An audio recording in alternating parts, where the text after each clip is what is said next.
Abramos nossas Bíblias no Salmo 77.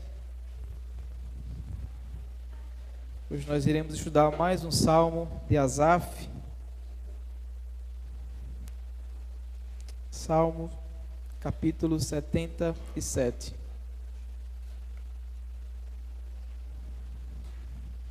Todos acharam? Vamos ler apenas o verso 10 para iniciar. Diz assim o texto sagrado: Então pensei, a razão da minha dor é que a mão direita do Altíssimo não age mais. Vamos fechar nossos olhos e orar ao nosso Deus mais uma vez, irmãos. Senhor, nós queremos te agradecer por estarmos diante de ti, por termos a tua palavra e acesso a ela. Queremos pedir o auxílio do teu Espírito Santo, que ele conduza nossas mentes e nossos corações a ouvir a sua voz. Que possamos sair daqui dessa noite não da mesma forma que entramos, mas restaurados pelo teu Evangelho. Ajuda-nos em nossas necessidades, ajuda-nos em nossas limitações. E Espírito Santo, me auxilie, esse pobre pecador que irá expor o teu Evangelho. Essa é a nossa oração em nome de Cristo Jesus. Amém. O autor deste salmo, como falei no início, é Asaf. E como nós vimos no Salmo 73, um sermão ou outro atrás, ele parece ser um homem de uma mente culta e que frequentemente estava tocando em tons menores. O que é isso? Para quem não entende de música, em tons menores, em tons mais melódicos, melancólicos. Essa parece ser a ideia ou a pegada de Asaf. Ele era reflexivo, contemplativo, mas também era alguém crédulo, era alguém que cria em Deus. Este comportamento de Asaf evidenciava para a gente traços de tristeza no seu coração, os quais, como consequência, refletia nas suas canções. Percebam que quase sempre os salmistas, tanto Davi como os outros, estão lançando salmos a partir das suas experiências, da peregrinação, e aqui parece ser mais uma vez o caso de Asaf. Este é um salmo de lamento pessoal. O salmo, como nós lemos no início do culto, na leitura inicial, o salmo começa com a noite escura, de tristeza, e termina com a descrição jubilosa. No início, Asaf começa falando de toda a sua dor, de toda a sua angústia, mas ele termina cantando de maneira muito jubilosa os grandes feitos de Deus, mostrando para cada um de nós que mesmo andando com Deus, nós não seremos poupados do vale escuro da tristeza. O Espírito Santo, irmãos, pela instrumentalidade da sua boca, ditou de uma forma comum de oração para a igreja em suas aflições, para que ainda sob as mais cruéis perseguições, os fiéis, eu e você, não deixássemos de enviar aos céus as nossas orações. O que aqui se expressa não é um lamento isolado de algum indivíduo em particular, mas o lamento dos gemidos do povo eleito de Deus. Este salmo, irmãos, é para todos os crentes experientes na fé. Mas este salmo também é para os neófitos, aqueles que ainda estão entendendo o Evangelho. Seja para os experientes, seja para os novos, a verdade deste salmo é uma só. As angústias da alma só encontram consolo em Deus. As angústias da alma só encontram consolo em Deus. Mas o que devemos fazer quando estivermos em tristeza profunda? O que é que Asaf fez quando Asaf se sentiu assim? Em primeiro lugar, segundo o texto, nós veremos que, tomado de tristeza, o salmista ora a Deus. Veja comigo o verso 1, 2 e 3, por favor. Ele diz o seguinte, o texto: clamo a Deus, sim, grito bem alto. Quem dera Deus me ouvisse. Quando eu estava angustiado, busquei o Senhor, orei a noite toda, de mãos estendidas para o céu. mas minha alma recusou ser consolada. Lembro-me de Deus e começo a gemer. Desfaleço, ansioso por sua ajuda. Nesses 3 versos, nós poderíamos dar uma sentença. Em sua aflição, o salmista ora a Deus. Em sua profunda angústia, ou alguns chamem de depressão, o salmista ora a Deus. Sua oração não é uma queixa pelo que está passando, mas é um pedido de socorro quanto à situação da qual ele está vivendo. Nós podemos fazer 3 destaques a esses 3 versos. Primeiro, é a oração no dia da angústia. Percebam, irmãos, que segundo o texto, Asaf não recorreu aos homens.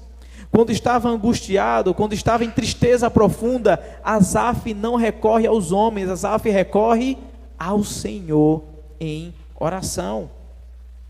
Foi ao Senhor que ele apresentou o seu clamor. Eu concordo com o Spurgeon quando diz que em dias de angústia devem ser dias de oração. Dias de angústia devem ser dias de oração.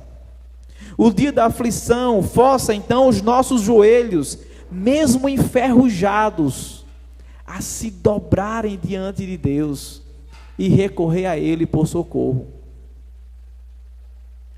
Um segundo destaque ainda desses 3 versos é que no dia da angústia, o dia da angústia levou este homem de Deus a uma tristeza sem consolo.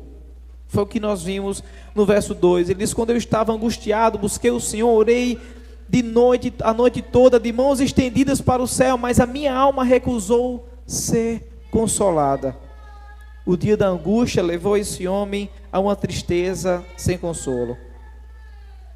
Calvino diz o seguinte: ora, ao dizer que buscava o Senhor no dia da angústia, e que suas mãos se lhe estenderam nos momentos noturnos, isso denota que a oração era seu exercício contínuo.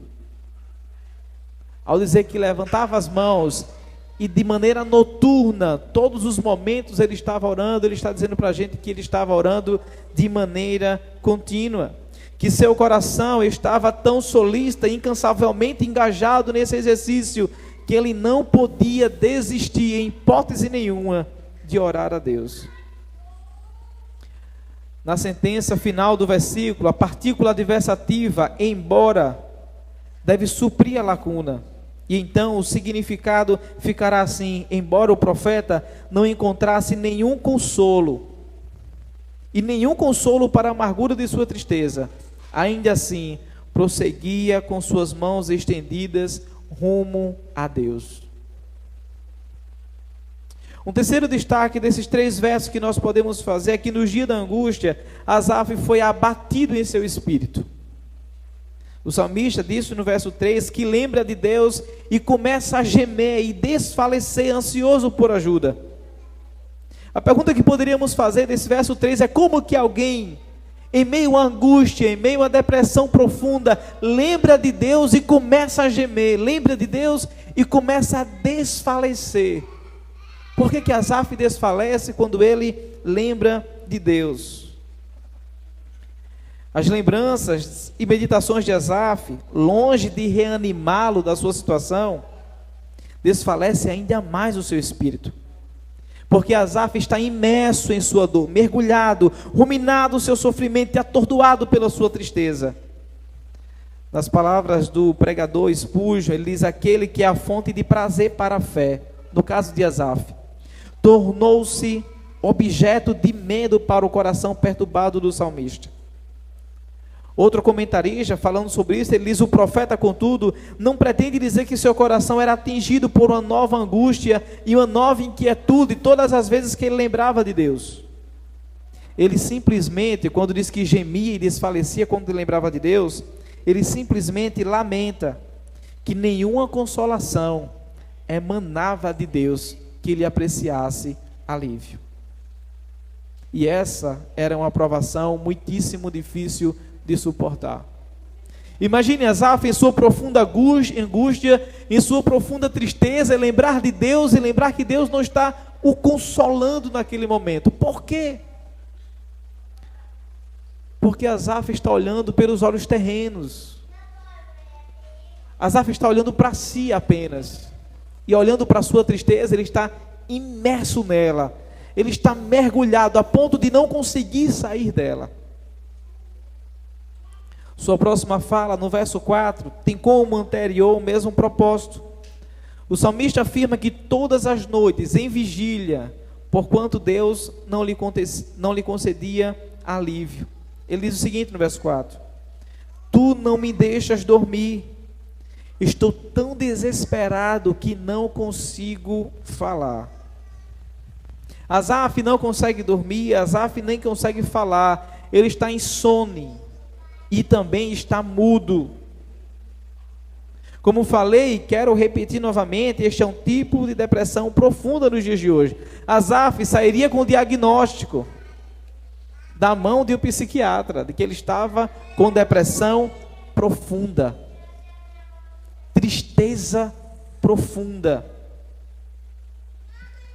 Há momentos, irmãos, em que a dor é tão grande que o sono foge e as palavras se ausentam. Nesses tempos, tanto para Asaf como para nós, as noites ficam mais trevosas e engolimos nossas palavras amargas como se fossem ervas ruins. O fel. Spurgeon chega a dizer que as grandes aflições são mudas, nos deixam calados. Mas o salmista está impulsionando o tempo todo a sua mente a pensar, ao tempo em que ele está orando a Deus, clamando a Deus, com as mãos estendidas noturnamente, todo o tempo, de maneira contínua, ele também está forçando a sua mente a pensar, a refletir do porquê que ele está nessa situação. Então ele fala no verso número 5, veja comigo: penso nos dias que passaram, nos anos que há muito se foram. Ele está começando a refletir, olhando para o passado. E nessa meditação, ele indaga o seu próprio íntimo e analisa seu próprio espírito. Na palavra de Perks, diz o seguinte: ele lembra das bênçãos passadas e sua alma irrompe em uma agonia de questionamentos. A memória dos dias melhores do passado intensifica a sua dor no estado presente. Eles pensam nos dias que passaram, nos anos que há muito se foram. E o que é que ele traz à lembrança quando ele está pensando nesse passado, nos dias que passaram? O que é que ele traz à lembrança enquanto está refletindo acerca disso? Veja comigo o verso de número 6, por favor. À noite, relembro canções alegres, consulto a minha alma e procuro compreender a minha situação. É como se Asaf parasse agora nesse verso 6, olhasse para um tempo passado, visse tempos de alegria, tempo de júbilo, tempo de cânticos. E agora, em outra situação, em um momento de tristeza profunda, e se perguntasse: o que é que está acontecendo comigo? Por que eu me encontro dessa maneira e não consigo sair desse poço do qual eu me encontro? Essas são as reflexões de Asaf nesse texto. E Asaf faz perguntas retóricas, como eu e você também fazemos quando estamos em situações como essas. Em situações de tristezas profundas, em situações em que não temos respostas para a vida, resposta do que irá acontecer amanhã, nós também começamos com as nossas indagações. E é o que Asaf fará no verso 7, 8 e 9. Ele diz: acaso o Senhor me rejeitou em definitivo? Jamais voltará a ser bondoso comigo. Seu amor se foi para nunca mais voltar. Deixou de cumprir a sua promessa para sempre. Esqueceu de ser bondoso. Em sua ira, fechou a porta para a compaixão. Olhando para o passado, para o momento em que se encontra, ele se indaga. As declarações aqui feitas, irmãos, com certeza formam parte das indagações nas quais o salmista envolver a sua mente. Seu objetivo aqui com essas perguntas, contudo, não é subverter a sua fé, mas antes soerguê-la. É tentar tirar a sua fé desse desse caco que está e soerguê-la, trazê-la de volta à tona. Ele não formula estas perguntas como se o ponto a que se refere fosse uma questão duvidosa acerca de Deus. Mas é como se ele dissesse com essas perguntas o seguinte: porventura Deus esqueceu de si mesmo? Ou teria ele mudado sua natureza? Porque ele não pode ser Deus a menos que ele seja misericordioso. Essas são praticamente as indagações que Asaf está fazendo com essas perguntas acerca de Deus. De fato, admitimos que Asaf não permanece inabalável, como se ele possuísse aqui um coração de ferro. Asaf está instável, a sua fé está bem maleável. Entretanto, quanto mais violentamente era ele assaltado, mas firmemente ele se inclinava para o fato incontestável de que a bondade de Deus está tão inseparavelmente conectada de sua essência, que se torna sumariamente impossível que ele não seja misericordioso. As suas perguntas não é uma dúvida acerca de Deus, mas ele está afirmando para si mesmo: não, Deus é misericordioso. Não, Deus é Deus bondoso. É assim que nos sentimos, irmãos, em dias de angústia. Achamos que do nosso entendimento limitado, que Deus nos rejeitou para sempre, que deixou de ser bondoso conosco, que o seu amor se foi e nunca mais voltará pelos tantos de pecados que cometemos, ou pelo tamanho de tristeza da qual estamos enfrentando. Pensamos também que ele está irado conosco, que fechou a porta da sua compaixão, e que todas as suas promessas caducaram. Essa é a expressão em outras versões, que as suas promessas caducaram. Somos tolos, irmãos, se pensarmos assim todas as vezes que fomos tomados de angústia e pavor, porque na verdade o medo sempre baterá na nossa porta. Teremos dias sombrios de vale da morte. Em algum momento nós seremos esgotados, estaremos esgotados de tudo isso que vivemos aqui. E este salmo está registrado para dizer para mim e para você, que até mesmo os filhos de Deus que andam ao seu lado terão que passar por dias sombrios. Teremos que passar por tristezas profundas. Asaf fez para si 6 perguntas retóricas, e está confrontando a si mesmo com essas perguntas. Nós poderíamos dar resposta por meio daquilo que conhecemos das Escrituras a Asaf.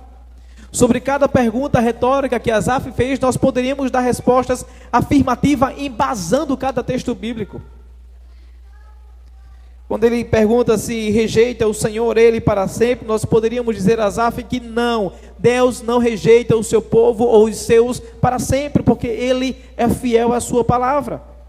Lamentações 3, do 31 ao 33, diz o seguinte: pois o Senhor não abandona ninguém para sempre, embora traga tristeza, também mostra compaixão por causa da grandeza do seu amor. Pois não tem prazer em afligir as pessoas, nem em lhes causar tristeza. Na sua segunda pergunta, quando ele diz: acaso não se torna a ser propício? Sim. Salmos 35 diz: pois a sua ira dura apenas um instante, mas o seu favor a vida inteira. O choro pode durar uma noite, mas a alegria vem ao amanhecer. Quando ele perguntou se cessou perpetuamente a graça do Senhor sobre ele, para que ele estivesse passando por tamanha angústia e tamanha tristeza, nós poderíamos responder em um grande coro que não, Asaf. Porque em Jeremias 31:3 diz: há muito tempo o Senhor disse a Israel: eu amei você com amor eterno, com amor leal a atrair para mim. Eu a reconstruirei, Israel, minha filha virgem. Você voltará a ser feliz e a dançar alegremente com os seus tamborins.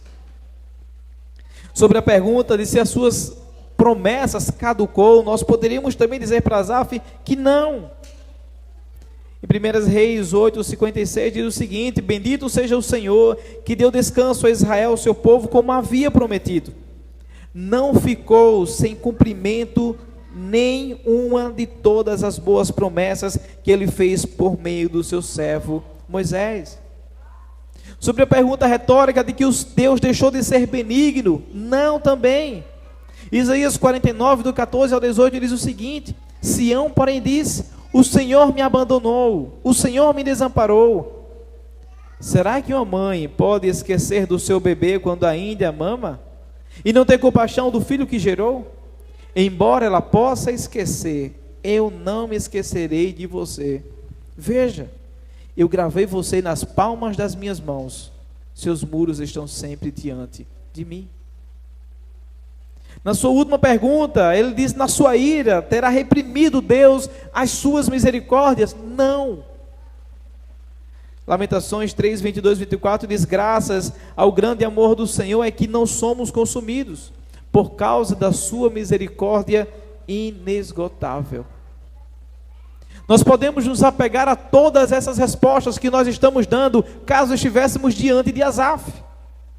Nós podemos pegar todas essas respostas e dizer: não, o Senhor continua sendo misericordioso, não, o Senhor continua sendo bondoso, não, o Senhor continua sendo compassivo, não, o Senhor não nos rejeitou para sempre.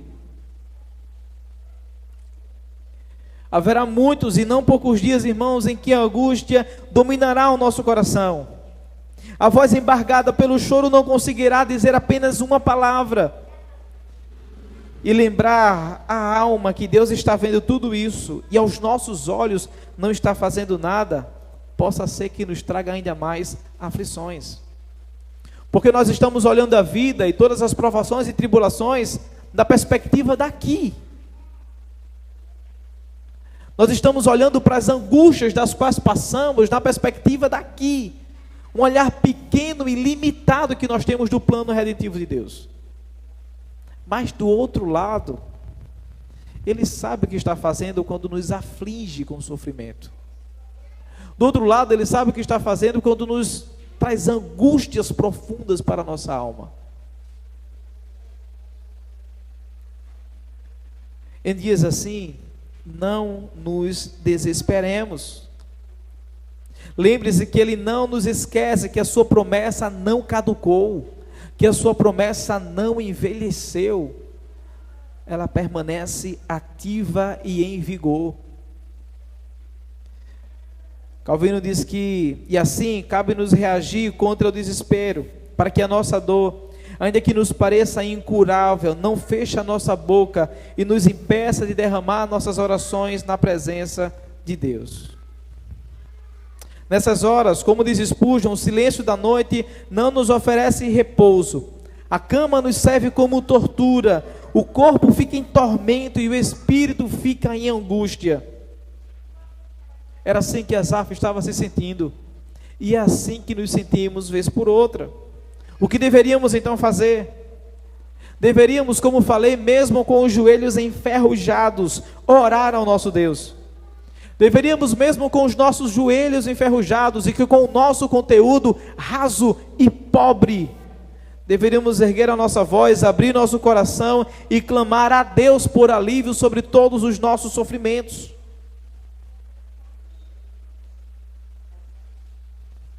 Eu não tenho problema com a medicina nem com a ciência. Eu sou a favor da ciência. Mas o nosso maior problema é procurar médico para tratar pecados da alma.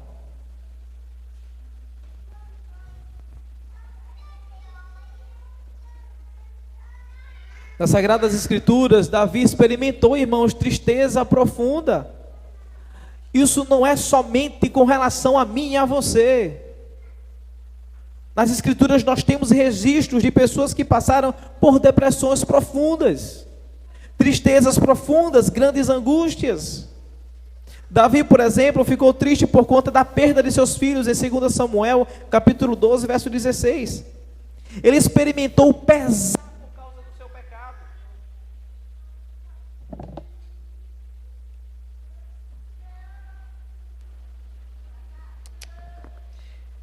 Ele experimentou pesar por causa do seu pecado. Ficou desesperado enquanto fugia de seus inimigos. Os piedosos Elias também passaram por isso, Jó passou por isso, Jeremias passou por isso. E outros tiveram também experiências semelhantes, de angústias profundas. Davi escreveu reiteradamente vezes em resposta aos seus problemas e provações. Ele reconhece isso, por exemplo, em Salmo 134, verso 4, quando ele diz: por isso, dentro de mim esmorece o meu espírito, e o coração se vê perturbado. Em Salmo 104:4 ele diz: ferido como uma erva, secou-se o meu coração, até me esqueço de comer o pão. Essas descrições se alinham muito bem com alguém que luta com profunda tristeza ou angústia. Noite sem dormir, sem vontade de se alimentar, sem vontade de sair de casa, ficar recluso. Talvez você não esteja em uma tristeza profunda, mas tende a ficar triste e preocupado com muito pouco. Mas passa também por sofrimento, passa também por angústias, passa também por tristezas da alma.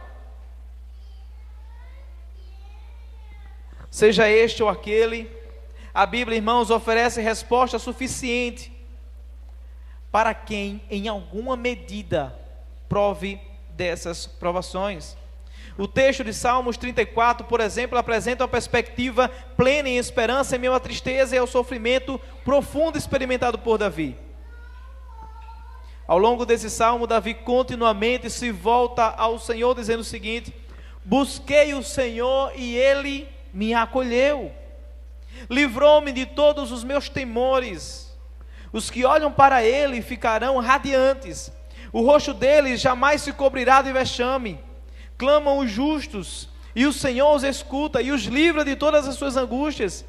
Ele diz ainda no capítulo 34, perto está o Senhor dos que têm o coração quebrantado, Ele salva os de espírito oprimido. Todos nós, irmãos, eu e vocês, caso tenhamos em grande medida, média medida ou pequena medida, tristeza, angústia da alma, todos nós podemos recorrer ao Senhor em oração. E como o salmista diz, aqueles que buscam o Senhor em dias de angústia terão os rostos radiantes, ficarão felizes em encontrar consolo no Senhor. Embora tenha ficado desanimado e amedrontado, Davi confiou na presença de Deus e na provisão do Senhor. A nossa oração pode até não mudar o estado da qual nós estamos vivendo, mas pode nos conformar à vontade de Deus, a entender que aquilo que estamos passando é a vontade de Deus. Matthew Henry escreveu em seu diário o seguinte: ele diz: adoro orar. É isso que afivela toda a armadura do cristão, a oração.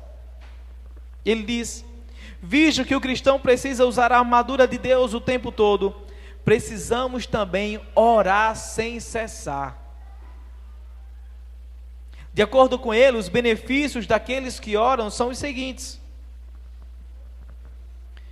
um companheiro à disposição em todos os momentos de solidão, ou seja, nunca estaremos sozinhos. Um consolador à disposição para todas as tristezas. Um suprimento para todas as nossas necessidades. Um apoio à disposição em todos os seus fardos. Um abrigo à disposição em todos os seus perigos. Força à disposição em tudo o que fazem na labuta e na luta. Salvação garantida por uma confiança vantajosa e sem fraude. Ele diz uma vez que Deus se faz acessível com tanta eficiência, nós precisamos ir a Ele durante todo o dia em oração. Nós temos acesso direto a Deus por causa do que Cristo fez na cruz do Calvário. Nós podemos nos apropriar dessa disciplina espiritual que é a oração. não somente em dias de angústias, não somente em dias de dificuldades e adversidades, mas em dias em que o nosso espírito está alegre. Nós precisamos, irmãos, tornar ou começar a ter a prática da oração, porque ela vai estar sempre dizendo para o nosso coração que nós não temos forças para continuar sozinhos e que nós precisamos de alguém maior do que eu e vocês. Aqueles que oram têm todos esses benefícios. Tem Deus à sua disposição sempre que precisar. Estamos estudando que as angústias da alma só encontram consolo em Deus. E nós vimos em primeiro lugar que, tomado de tristeza, o salmista ora. Veremos agora na reviravolta do texto que, cheio de esperança, o salmista será encorajado. Derek Kidner diz que o versículo 10 é o ponto crucial desse salmo, pois é a chave de virada do salmista. Outro comentarista tem razão em dizer que, quando olhamos para as circunstâncias, concentramos-nos em nós mesmos e não vemos esperança nenhuma. Mas, quando pela fé olhamos para o Senhor, as circunstâncias talvez não se alterem, mas nós interiormente somos transformados. É o que o salmista vai começar a fazer. Veja comigo o que diz o verso 10. Pensei, é por essa razão que sofro. O Altíssimo voltou sua mão direita contra mim. Se Asaf estava o tempo todo tentando entender o que estava acontecendo, lembrando o tempo de alegria, os cânticos de alegria, e tentando entender por que ele chegou nessa profunda tristeza. Parece que esse verso 10 é crucial. Asaf então agora passa a entender: Deus está por trás da minha dor. Deus está por trás de tudo aquilo que eu estou passando. Até aqui Asaf estava voltando para si mesmo, imerso em sua tristeza, fazendo seus lamentos e dando vazão à sua dor. Mas agora ele faz um claro diagnóstico do problema. Reconhece que não é o centro do universo. E agora ele volta-se para Deus. Em outras palavras, ele deixa de olhar para si, para as circunstâncias, e volta a se olhar para Deus. Deixa de olhar para dentro e passa a olhar para o alto. E começa aqui a virada de sua vida. Veja comigo o verso 11 e 12, por favor.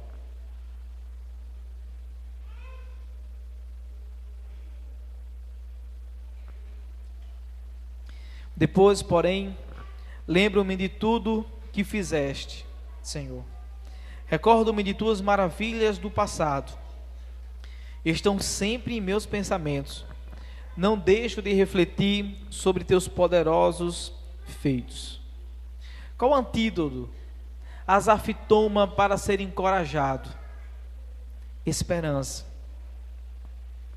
Se é Deus quem está por trás de tudo isso, eu preciso confiar a partir do que Ele já fez na história. Se é Deus que me colocou nessa situação a qual me encontro agora, eu preciso confiar que ela será resolvida a partir de tudo aquilo que eu sei que Ele fez na história. Essa é a virada de chave, Asaf. É nisso que ele está pensando. Primeiro ele recorda das maravilhas do passado. Fazer isso o ajuda a saber que o encorajamento vem quando ele tira os olhos dele mesmo e das circunstâncias e passa a colocar os seus olhos no Senhor.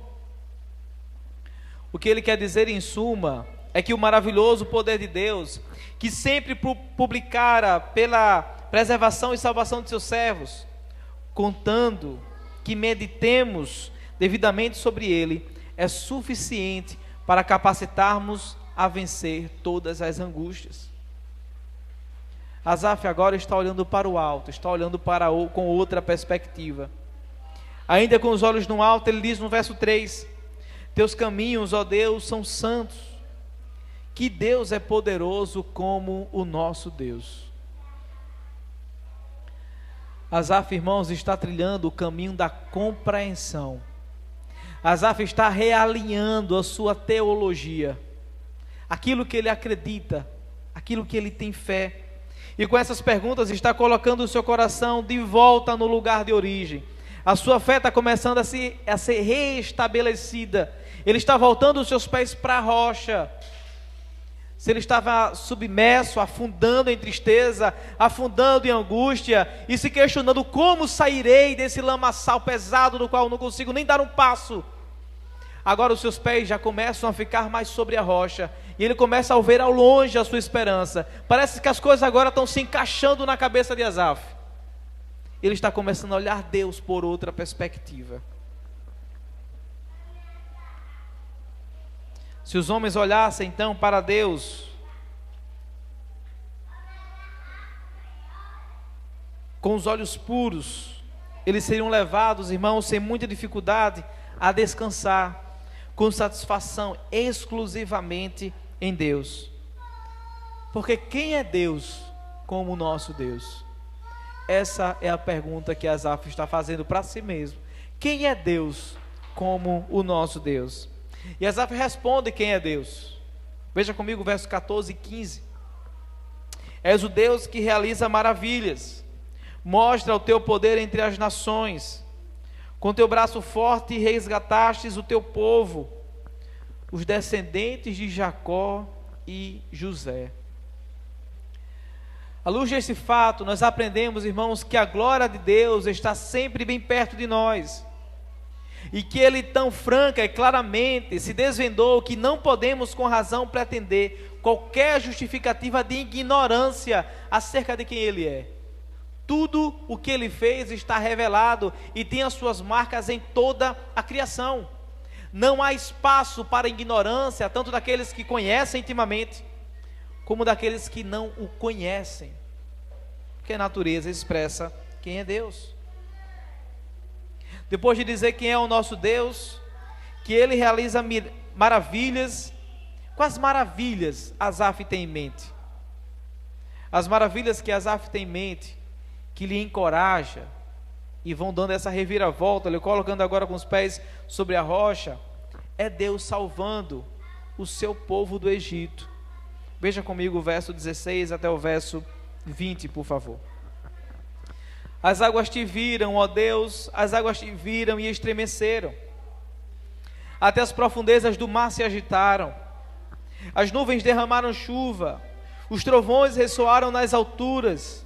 Os teus relâmpagos riscaram os céus. No redemoinho ouviu-se o estrondo de teu trovão. Os relâmpagos iluminaram o mundo e a terra tremeu e se abalou. Teu caminho passou pelo mar, teu trajeto pelas águas poderosas, e ninguém percebeu teus passos.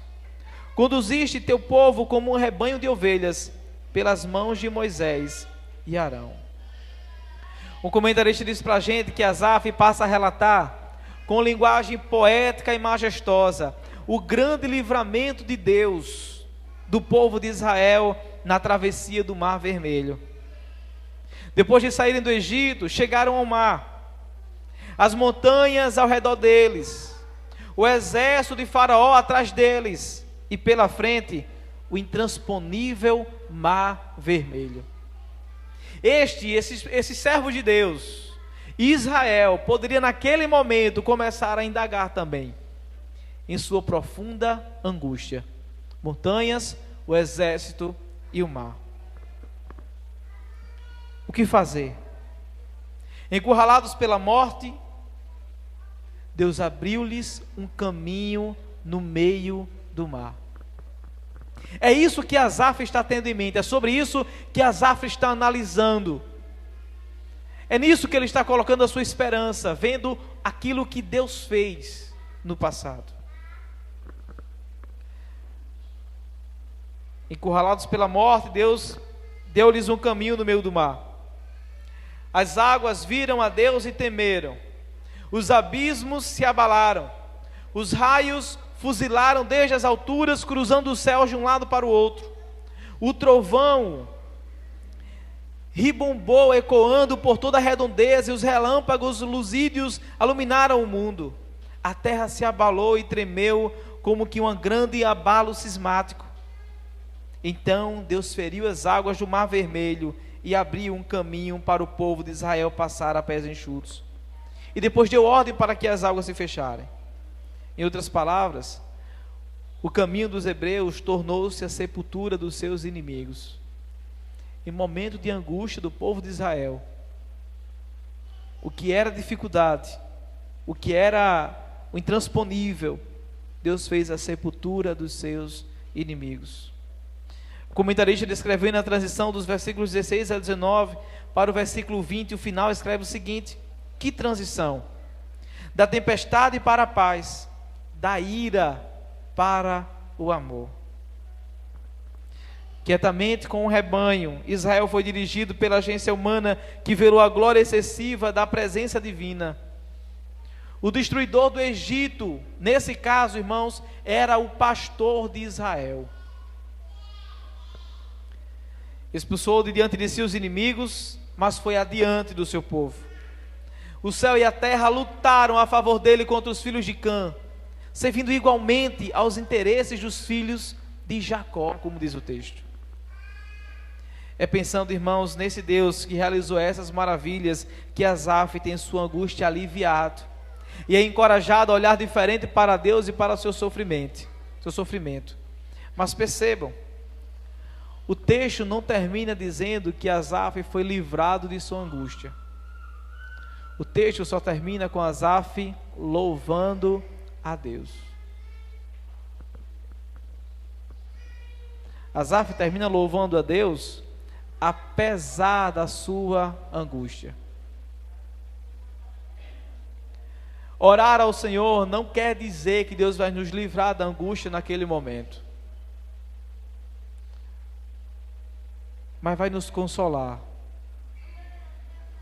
e dará certeza aos nossos corações de que Ele está conosco em momentos difíceis. Talvez eu e você nunca nos livremos dessa depressão ou dessas angústias. O príncipe dos pregadores sabia sobre isso, o que eu tanto falo de Spurgeon. Ele subia na sua tribuna, no tabernáculo, para pregar, arrastado pelos diáconos da igreja, doente de uma depressão profunda. O que o motivava a pregar em dias nebulosos. O que motivava Spurgeon, com sua depressão profunda, subir no tabernáculo e mesmo assim pregar esperança para os outros, era justamente a esperança que ele tinha em Deus. Ele, eu e você encontramos encorajamento, irmãos, quando alinhamos nossa mente com os grandes feitos de Deus no passado. Se cremos que Deus não mudou e que Ele é o mesmo ontem, hoje e será para sempre, nós cremos que seu poder, graça e bondade também não cessaram. É difícil para a nossa compreensão imaginarmos Deus por trás das grandes tragédias que acontecem na nossa família, por trás de situações que nos deixam tristes, situações que nos tiram a fome e que não nos dá vontade de viver. Mas é importante sabermos que é Ele por trás de tudo, para que assim não nos desesperemos quando o dia mau chegar.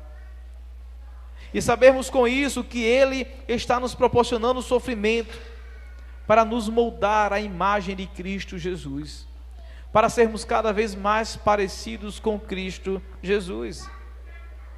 Cada gota amarga que bebemos nessa vida servem justamente como instrumento para apurar a nossa fé. Assim como o ouro precisa ser apurado e provado, eu e você precisamos de situações difíceis para que o Senhor prove a genuinidade da nossa fé. Porque não adianta dizer que temos fé em Deus, que cremos em Deus, se estamos sempre afundados na incredulidade. Precisamos de situações. Ontem eu estava no seminário e tinha uma irmã muito crente, muito piedosa, e ela disse que estava orando muito a Deus para que Deus lhe desse domínio próprio. Isso era na aula de grego, orando para que Deus lhe desse domínio próprio. E na hora que ela foi lanchar, ela pegou uma tapioca, pegou um café. Chega um sem noção da turma, sempre tem um sem noção, mesmo que seja no seminário, tem que ter um sem noção. Chega um sem noção na turma, dá uma tapa nas costas da irmã, Rapaz, uma irmã quase velha, idosa, né? Tem respeito. Deu uma tapa nas costas da irmã, a tapioca quase cai, o café melou a bichinha. Ela chegou na sala revoltada. E ela ainda não tinha entrado na sala.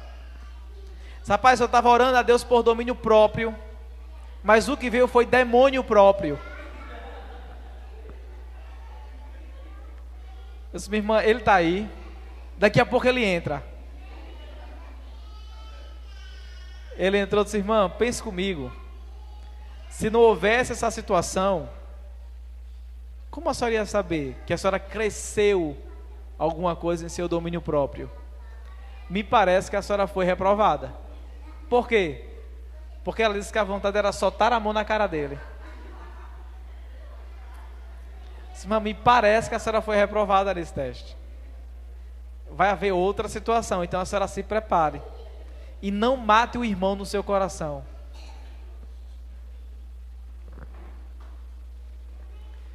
Haverá outros e outros testes para mim e para vocês também, irmãos. E é no pega pra capar que a gente tem que ser crente. Entende? É no pega pra capar que a gente tem que colocar a nossa fé em prática, aquilo que nós acreditamos. É na perda de alguém. É quando tudo nos é tirado. É quando não sabemos o que fazer.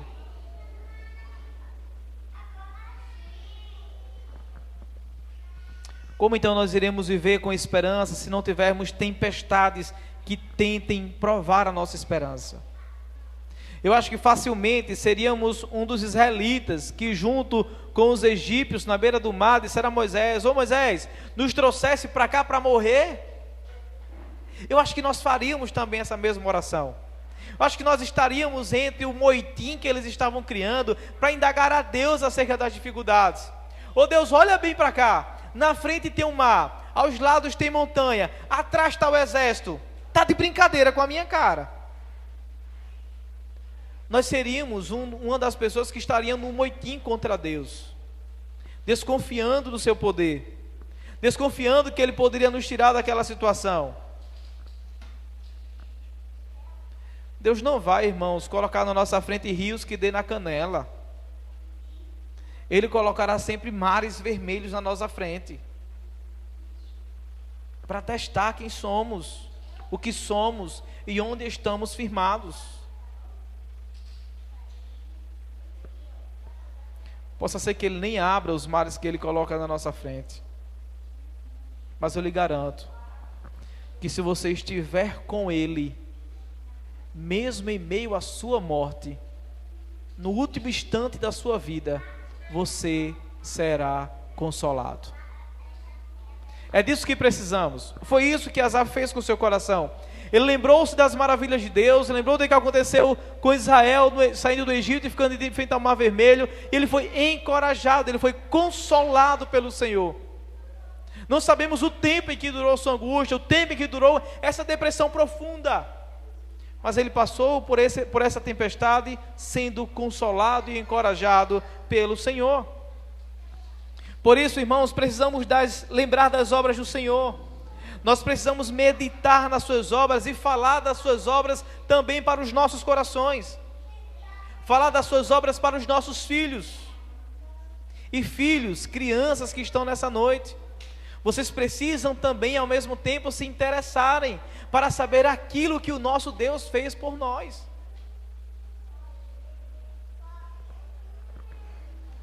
Preguemos então para o coração, dizendo: ó coração, se acalme, olhe para o que o meu Deus fez até agora.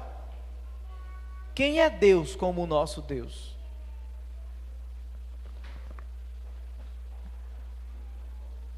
Os caminhos de Deus sempre serão aos nossos olhos incontroláveis, incomensuráveis, insondáveis, terríveis e avassaladores.